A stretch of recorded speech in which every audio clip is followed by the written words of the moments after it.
ప్రస్తుతం మన కార్లలో వాడే బ్యాటరీల జీవితకాలం 4 నుంచి 6 సంవత్సరాలు. ఆపై వాటి సామర్థ్యం క్రమంగా తగ్గిపోతుంది.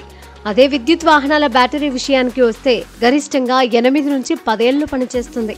ఆపై కొత్తది కొనాల్సిందే. ఇది వినియోగదారుడికి ఒక భారం అనే చెప్పాలి.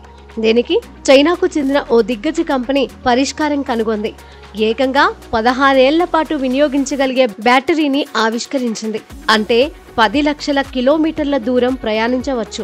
20 లక్షల కిలోమీటర్ల ప్రయాణించే సామర్థ్యం లేదా 16 ఏళ్ల సుదీర్ఘకాలం అనగలిగే బ్యాటరీలను తయారు చేసేందుకు సిద్ధంగా ఉన్నట్లు contemporary Amperex technology corporation limited chairman Zeng Yuqun తెలిపారు. ప్రస్తుతం విద్యుత్ కార్లలో వినియోగిస్తున్న బ్యాటరీలు 1,50,000 మైళ్ల వరకు లేదా 8 సంవత్సరాల పాటు పనిచేస్తున్నాయి.